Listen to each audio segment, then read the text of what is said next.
दोस्तों ये है भारत की पहली महिला मुस्लिम शासिका जिनका नाम था रज़िया सुल्तान। रज़िया सुल्तान के बारे में कहा जाता है कि उनकी 3 कब्र थी और उनमें से असली कौन सी थी ये मैं आपको बताऊंगा।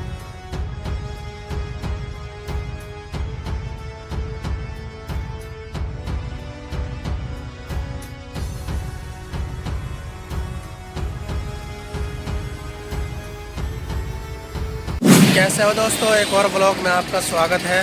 दोस्तों आज मैं आपको लेकर के आया हूँ तुर्कमान गेट पे रज़िया सुल्तान के कब्र में, यानी भारत की पहली महिला मुस्लिम शासिका जिसका नाम था रज़िया सुल्तान, उसके कब्र पे मैं आपको घुमाने लाया हूँ। और तुर्कमान गेट से बताते हैं सिर्फ 500 मीटर की दूरी पे है। तो चलिए ब्लॉग को शुरू करते हैं। दोस्तों ये है तुर्कमान गेट और इसी के साइड में ये है हज मंजिल और इसी के बीच से रास्ता होते हुए जाता है अंदर रज़िया सुल्तान की कब्र पे। दोस्तों ये देख सकते हैं आप कितना क्राउड है और कितना ज़्यादा ट्रैफिक है यहाँ पे और बहुत पतली गली है। तो मैं अंदर चलता हूँ आपको लेके रज़िया सुल्तान की कब्र पे। दोस्तों तुर्कमान गेट से जब आप आगे की तरफ आएंगे तो ये वाला रास्ता आपको पकड़ना है। ये देख सकते हैं ये गली जा रही है सामने जिसमें हम चल रहे हैं, कितना क्राउड है और दोनों तरफ से होटल ही होटल हैं और कितना कंजेस्टेड एरिया है देख सकते हैं। इसी में से रिक्शा भी आता है और पब्लिक भी चलती है। यही तो है तुर्कमान गेट और जामा मस्जिद की खूबसूरती, जो देख सकते हैं आप कितना क्राउड है और कितनी पब्लिक है यहाँ पे। चारों तरफ से होटल ही होटल है, आप कुछ भी खा पी सकते हैं। तो चलिए और आगे चलते हैं। दोस्तों हम तुर्कमान गेट से और आगे की तरफ आ चुके हैं और यहाँ से हमको अंदर मुड़ना है। ये देख सकते हैं आप, इस गली में हमें जाना है। तो आप भी आएँ तो इसी रास्ते से आए। ये सीधा रास्ता रज़िया सुल्तान की कब्र पे जाता है। अगर आप और दूसरे रास्ते से आएंगे तो आप इधर उधर खो जाएंगे, क्योंकि बहुत अंदर है, छोटी छोटी गली है, उसके अंदर में रज़िया सुल्तान की कब्र है। तो ये आप देख सकते हैं कितनी छोटी गली है और इसी गली से होते हुए हम चलेंगे अंदर। तो चलिए मैं आपको दिखाता हूँ। दोस्तों लास्ट वाली गली में जो हम मुड़े थे वहाँ से अब जब आगे की तरफ आएंगे तो ये देख सकते हैं इधर मुड़ना है और ये कोने में चाय वाला है, यही आपको सिर्फ ध्यान रखना है। और यहीं से जब अंदर की तरफ चलेंगे तो ये आप देखिए कितना छोटा एरिया है और कितनी पतली पतली गली से हम होते हुए रज़िया सुल्तान की कब्र पर चलेंगे। तो ये देख सकते हैं आप कितनी छोटी छोटी गलियाँ हैं।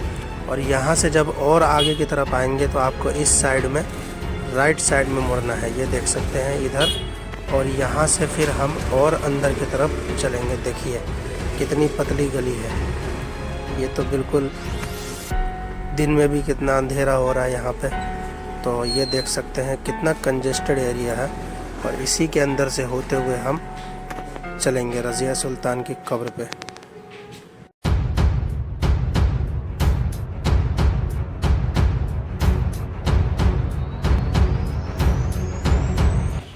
फाइनली दोस्तों हमें बोर्ड मिल चुका है। ये देख सकते हैं आर्कियोलॉजिकल ऑफ इंडिया का बोर्ड लगा हुआ है और ये देख सकते हैं ये भी बोर्ड लगा हुआ है रज़िया सुल्तान की कब्र, आर्कियोलॉजिकल ऑफ इंडिया का बोर्ड है। और एक बोर्ड इस साइड भी लगा हुआ है, ये है रज़िया सुल्तान की कब्र। तो अंदर में है कब्र। चलिए मैं आपको अंदर ले चलता हूँ। और ये अंदर देख सकते हैं ये है भारत की पहली महिला मुस्लिम शासिका जिनका नाम था रज़िया सुल्तान, उनकी कब्र है। और आज क्या हालत है, गुमनामी की ज़िंदगी जी रही है कि हमें पहुंचने में यहाँ बहुत दिक्कतों का सामना करना पड़ा। कितने लोगों से पूछते हुए हम यहाँ पहुँचे हैं, पतली पतली गलियों से होते हुए, और ऐसी गुमनाम ज़िंदगी जी रही है जो आप देख सकते हैं। ये है मस्जिद, जो नमाज इसमें 5 वक्त की होती है। और यह है रज़िया सुल्तान की कब्र, देख सकते हैं आप। 2 कब्र यहाँ पे है, बताते हैं। एक रज़िया सुल्तान की कब्र है और दूसरी उनकी सिस्टर की कब्र है, ये देख सकते हैं। दोस्तों इनके इतिहास के बारे में बात की जाए तो इनका इतिहास 1200 शताब्दी के आसपास का है। इनको इतिहास में रज़िया सुल्तान या रज़िया सुल्ताना के नाम से जाना जाता है। दोस्तों ये सुल्तान शमसुद्दीन अल्तमश की बेटी थी और 1236 से लेकर 1240 तक इनका शासन था।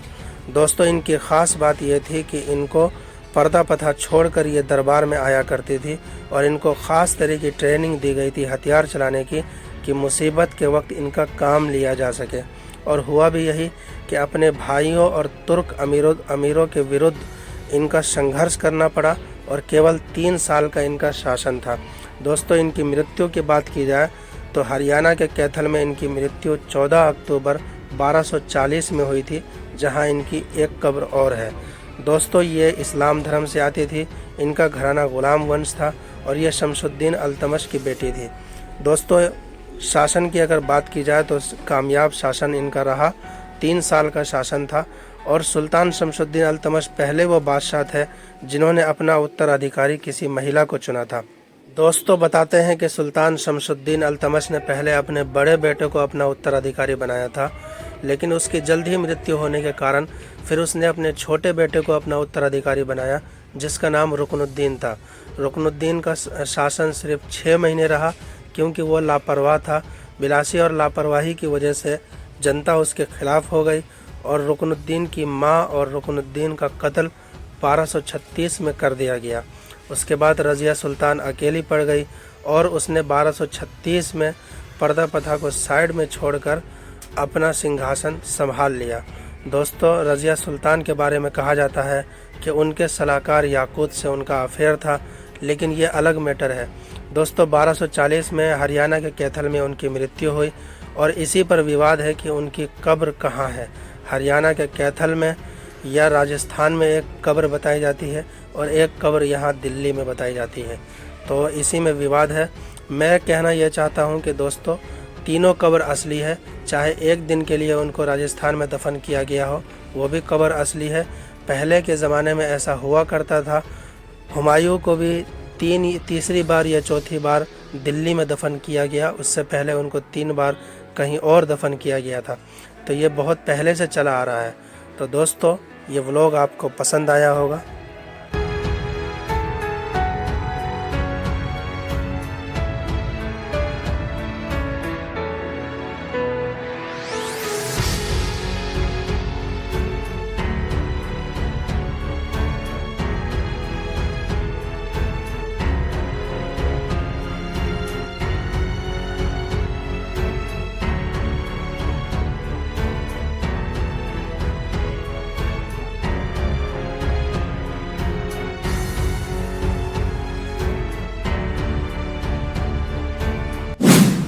आई होप दोस्तों, ये व्लॉग आपको पसंद आया होगा।